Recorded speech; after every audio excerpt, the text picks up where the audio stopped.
Hello there, and welcome to the show. And today I'm going to be booking the retirement of John Cena. John Cena announced that he will be retiring in 2025 at Money in the Bank earlier this year. At the Money in the Bank post show, he announced that he is going to try to make 30 to 40 appearances on WWE programming. John Cena, clear as day, was the face of WWE at the time that I started following WWE regularly. I enjoyed a lot of his work. He cut some great promos, had a lot of great matches. This is how I would book the retirement of John Cena. Alright, starting off on Monday Night Raw, January 6, 2025, the debut Raw on Netflix, and this is what I would do. I have Braun Breaker lay out an open challenge for the Intercontinental Championship, and I have John Cena be the man to answer that open challenge. John Cena versus Braun Breaker for the Intercontinental Championship, and I have John Cena win the Intercontinental Championship. I have him defeat Braun Breaker. He wins the Intercontinental Championship, the one championship that he's never held. He becomes a Grand Slam champion. That is how I would book the first night of Cena's retirement tour. Following this, WWE recently announced that they're going to be holding Saturday night's main event in January of 2025 at the end of the month. And what I would do is I book a triple threat match. John Cena defending the Intercontinental Championship against Grayson Waller and Austin Theory. The way I have this match play out is I have Waller and Theory work together, and then tensions rise between the two of them, and then John Cena comes back and he pins both guys with a double attitude adjustment for the win. Royal Rumble. I have John Cena enter the Royal Rumble as the Intercontinental Champion. I have him enter towards the second half of the match, really build up some anticipation, and I have John Cena win the 2025 Royal Rumble. He wins the Royal Rumble. This will be his third Royal Rumble win. He ties Stone Cold Steve Austin's record for most Royal Rumble wins. And now he has the choice to challenge for a World Championship at WrestleMania. Raw following the Royal Rumble, John Cena versus Dominic Mysterio for the Intercontinental Championship. John Cena wins this match. At Elimination Chamber, John Cena versus Braun Breaker for the Intercontinental Championship. Braun Breaker wins a couple of matches on Raw, really build up his momentum. He and Cena have a stare down at Royal Rumble, and he gains a rematch for the IC title at Elimination Chamber. And I have Braun Breaker defeat John Cena at Elimination Chamber to regain the Intercontinental Championship and have him be the champion going into WrestleMania to drop it to Sheamus. As for Cena, I have the match with him and Breaker open Elimination Chamber. Then at the main event, Elimination Chamber match for the undisputed WWE Championship. Randy Orton wins the Elimination Chamber match. He becomes the new WWE Champion. He's celebrating. Cena comes out, stares at Randy Orton and points to the WrestleMania sign, and that is our match going into WrestleMania 41. John Cena versus Randy Orton one-on-one for the WWE Championship to main event night 2 of WrestleMania. Randy Orton is one of John Cena's biggest rivals in WWE. However, they have never faced each other one-on-one at WrestleMania. The way I would book this is pretty straightforward. Heel Randy Orton face John Cena, WWE Championship, main event of WrestleMania, and there will be story here. Randy Orton beating Cody Rhodes will make him a 16-time world champion because WWE recognizes the Undisputed Championship as both the WWE Championship and the Universal Championship. So the belt that Cody Rhodes is carrying has the lineage of 2 championships. Randy Orton wins the Elimination Chamber. He becomes a 16-time world champion. He ties Ric Flair's record. And Cena, his story, becoming a 17-time world champion, passing Ric Flair's record. I just have these two cut promos back and forth going into WrestleMania. I don't really have Cena wrestle going into WrestleMania 41 following Elimination Chamber. Really build up the story and anticipation just based off of their promo work. Maybe do a contract signing segment. And at WrestleMania 41, night 2, the closing match, John Cena versus Randy Orton. John Cena beats Randy Orton and becomes a 17-time world champion in the WWE. Post-match, Cena and Orton shake hands, and Cena has his moment to close WrestleMania 41. And that is how I would have WrestleMania 41 go off the air, and that concludes this portion of John Cena's retirement tour. I have John Cena on the Raw after WrestleMania to basically thank the WWE Universe, thank the fans. The SmackDown following WrestleMania, I book a special Universal Tag Team Match main event, John Cena and Cody Rhodes versus the Motor City Machine Guns, as a real showcase match and really hype up SmackDown, because I do believe that WWE Draft will take place following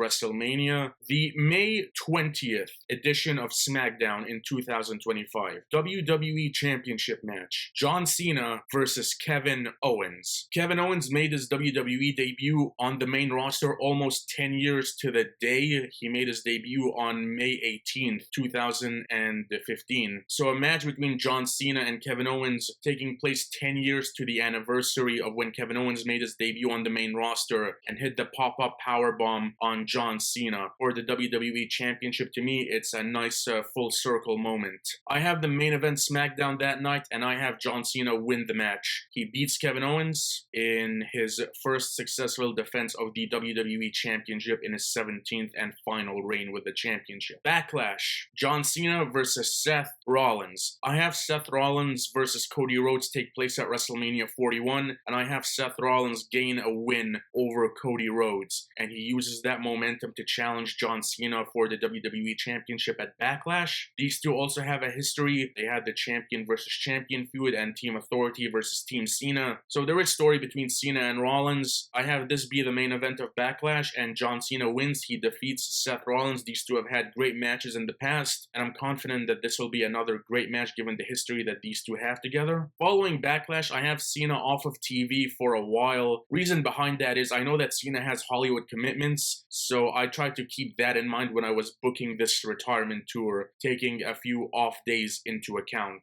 Cena comes back to television and he starts building up a match on his debut anniversary. John Cena made his debut in the WWE on June 27th, 2002, and there is an episode of SmackDown taking place on June 27, 2025, 23-year anniversary of John Cena's debut. To me, this is a no-brainer. John Cena versus Chad Gable for the WWE Championship, Kurt Angle as the special guest referee. We gotta have Kurt Angle involved in this retirement tour. I am still upset and angry that John Cena and Kurt Angle didn't take place at WrestleMania 35 for Kurt Angle's retirement match. I hate the fact that it was Baron Corbin versus Kurt Angle. Chad Gable is very similar to Kurt Angle in their style and moveset, and I feel that Chad Gable and John Cena could produce a really good match together. And I have this be the main event of John Cena's anniversary. Really build up the show around that. This is where Cena made his debut 23 years ago. 23 years of John Cena in the WWE. John Cena, of course, retains. He defeats Chad Gable. Kurt Angle raises his hand. The two of them hug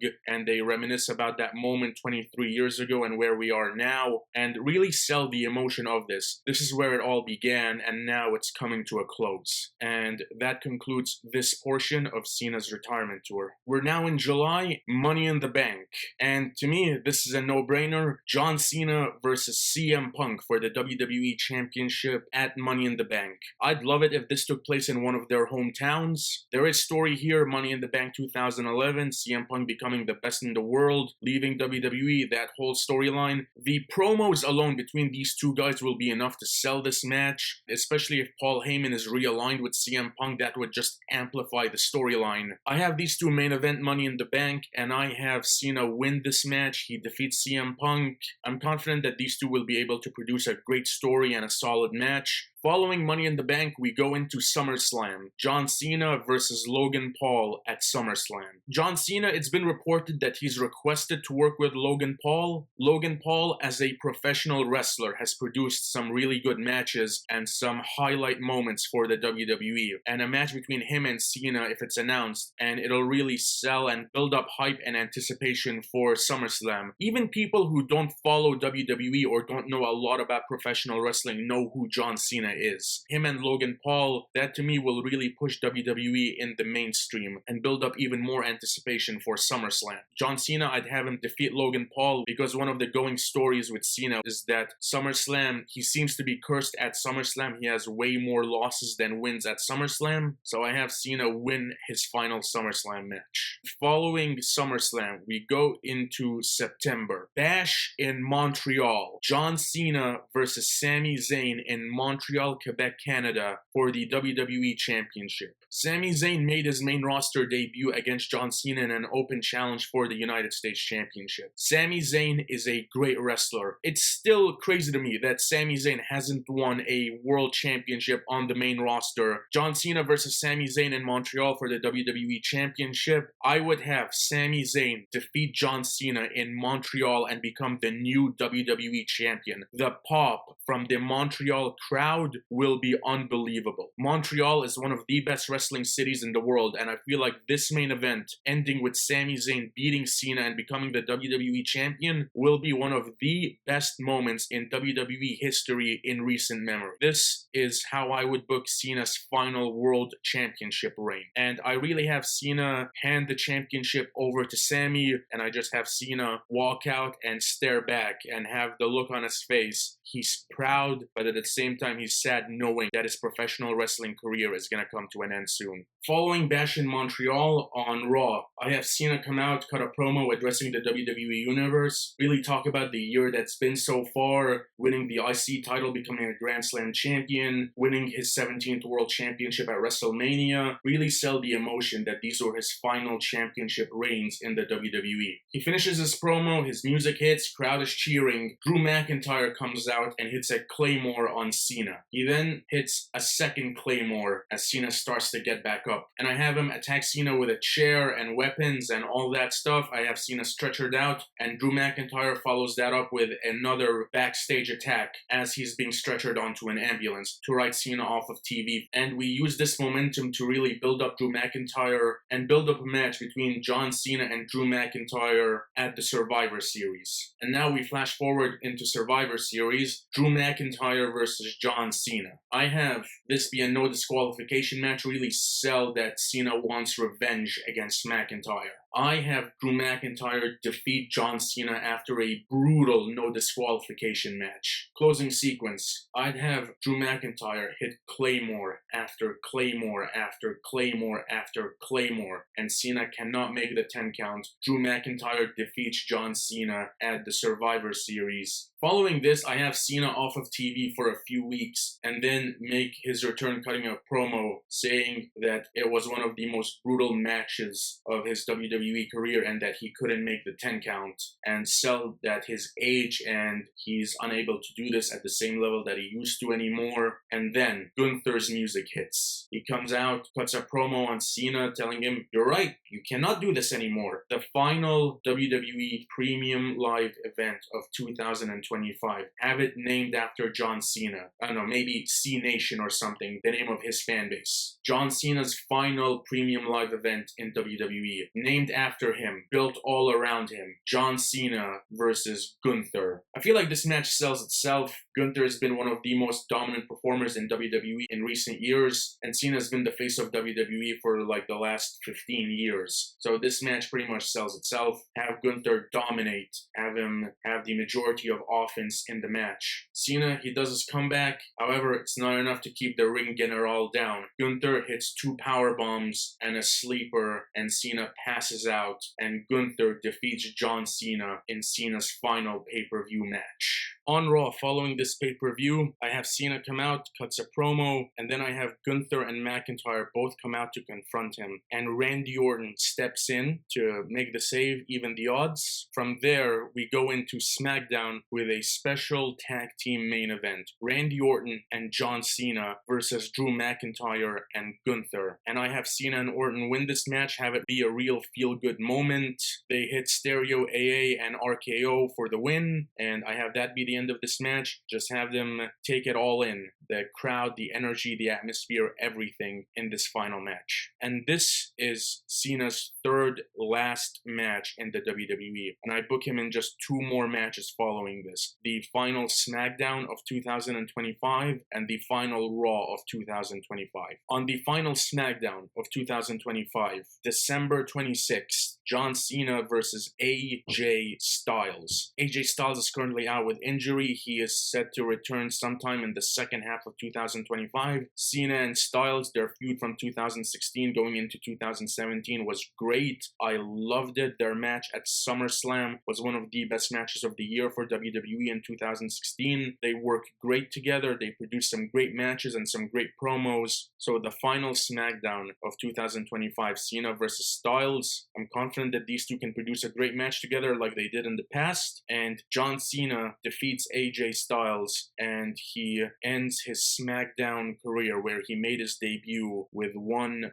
final victory against one of his best rivals, in my opinion, in AJ Styles. On the final Raw of 2025, December 29th, John Cena versus Cody Rhodes. Cody Rhodes is being positioned as the next face of WWE, and John Cena has been the face of WWE for the better part of 15 years. So to me, John Cena versus Cody Rhodes as his final match, this makes sense, and I'd have this be one of those passing of the torch moments. Really build this match up, hype it up on social media, have this entire episode of Raw on Netflix be built around this will be John Cena's final wrestling match. At the end, I'd have Cody Rhodes defeat John Cena. Cody Rhodes wins, John Cena passes the torch, Cody Rhodes is now the new face of WWE. He and Cena shake hands at the end of the match. Cody Rhodes leaves the ring, Cena's just standing in the middle of the ring taking it all in one last time, and I'd have the entire WWE locker room, management, wrestlers, referee, backstage staff, everyone come out on stage and give him a standing ovation in his final appearance as a professional wrestler, and that is how I would have Raw go off the air. Cena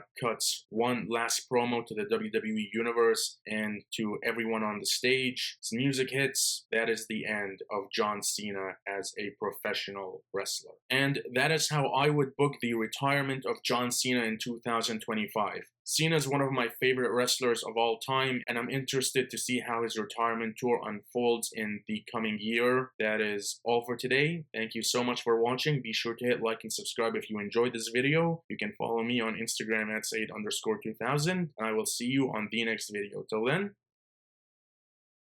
take care.